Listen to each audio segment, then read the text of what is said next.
Good morning, ladies and gentlemen. Welcome to the Borico BC2 show. I'm your host, Bill Cancel. Happy Monday, everybody. Happy new week.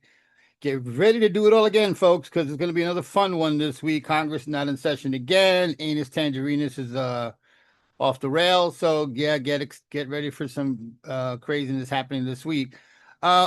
Before we start on Momentum Monday, I definitely need to come out and say thank you to everybody who watches the show. We are approaching the 250,000 follower mark. I see that coming. This morning, I woke up to 750,000 views on YouTube, which just blows me away. And that's just YouTube. That doesn't include the other social media platforms that I'm on, TikTok and so on and so forth, Instagram, etc.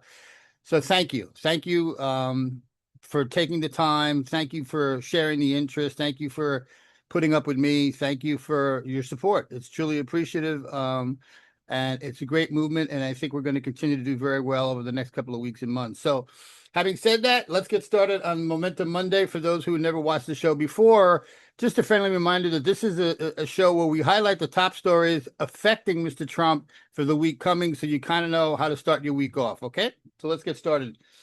Legal challenges over U.S. Attorney appointment. A federal appeals court is reviewing whether Trump's appointment of Alina Habba as U.S. Attorney for New Jersey was legally valid since her temporary term expired and her authority is now questioned. This is by AP News. What's the significance of this? If the court finds the appointment invalid, it could undermine prosecutions she's brought and raise questions about other personal maneuvers under Trump. I think they're going to do that. I think they're going to find her invalid and just make him, again, another laughingstock. We're going to spend some time on the next one. San Francisco Chronicle is reporting Insurrection Act claims in domestic military deployment. Trump publicly claimed that he has, quote, unquestioned power to deploy the Insurrection Act of 1807 in places like San Francisco, despite court blocks with legal limits. This is by the San Francisco Chronicle. The significance. This touches on the boundary between executive power and civil military limits. A misstep could lead to big legal and constitutional fights. Let's take a pause here. On Air Force One yesterday, he said that 50% of all presidents have invoked the Insurrection Act. 50%. Simple Google search, that's wrong. Okay. Number one. Number two, if you ask the same question to Google, have any of the previous invocations of the Insurrection Act been placed across the entire country?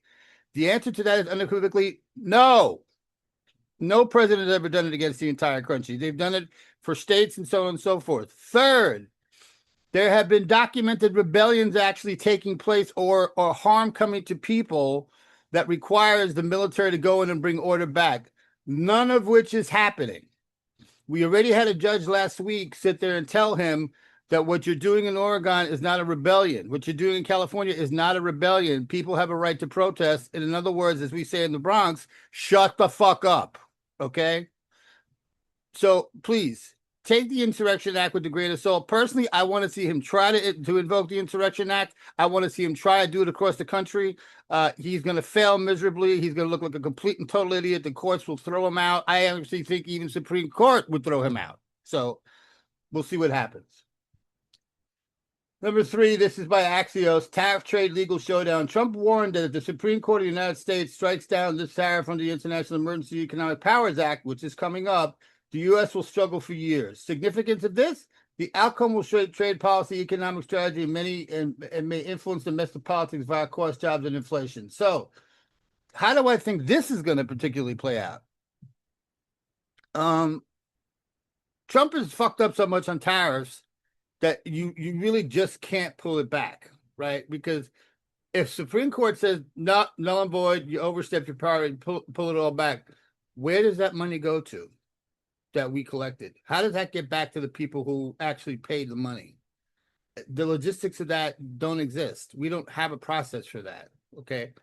So what I suspect is going to happen is that Supreme Court is going to kiss his ass and say, okay, Ashbet, whatever's in place today stays in place. But you can't do anything more, and that's where we draw the line, right? We'll give you this one pass, but moving ahead, you can't do shit unless Congress does it. I think that's what's going to happen. So he'll get the win because he won't look stupid because his tariffs won't be revoked. but he'll get spanked a little bit, saying you can't do this again in the future. That's just my 2 cents. Take it for what it's worth. Next up, this is by Reuters. Freeze the massive federal worker layoffs. A judge blocked Trump's attempt to execute large-scale federal workforce layoffs during the government shutdown, citing possible political motivations. Again, as we say in the Bronx, no shit. Significance of this is that this challenges the administration's ability to enact sweeping personal changes and signals limits on using crisis powers for domestic agenda, which is what he's trying to do. That's his game. He wants to create a crisis, then invoke some stupid act to say, look at the crisis that I created, which is really bad. I now need to fix it. This makes no sense. Next one is by the Washington Post. Repercussions from the No Kings protests. With millions participating across 2,600 plus locations, the broad protest movement signals growing resistance to Trump-era leadership style. That's by the Washington Post. The significance of this is the protest may influence midterm politics, shape GOP messaging, and shift public sentiment in key states. There was 8.1 million people out there. And you can accuse me of being naive as much as you want to. I really don't care. You can't sit there and tell me that Sunday morning the Republicans in the House and the Senate woke up and did not say, I think we have a problem. I would suspect the vast majority of them said, this is not good. I would also suspect that the mass majority of them are going to say, but there's nothing we can do about it because he's an idiot and he's crazy. They know there's a problem. And we have to, personally, I love No King's Day. I think it's great that we continue to do it, but I want that energy of No King's Day every freaking day. And we can do that every freaking day online, talking to people, so on and so forth, boycotts, whatever the case may be. We have to bring that energy every single day. They know they are in trouble. And if you think I'm wrong, watch the spin come this week from the Republicans that it wasn't a big deal. It's all made up. It's Antifa, watch. That's signs of fear. This one I think is going to blow up in Trump's face massively, and I can't wait for this. This is by Reuters. Controversial drug war, military strike, and legal questions.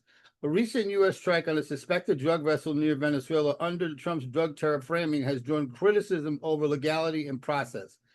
There were 2 survivors this time. Those 2 survivors were sent back to their originating countries to face prosecution for drug smuggling, which is going to be kind of interesting if they were both fishermen and not charged. So imagine if we find out in a week or 2 that these people have not been charged by their corresponding countries for drug smuggling and were just, in fact, fishermen. Whoops.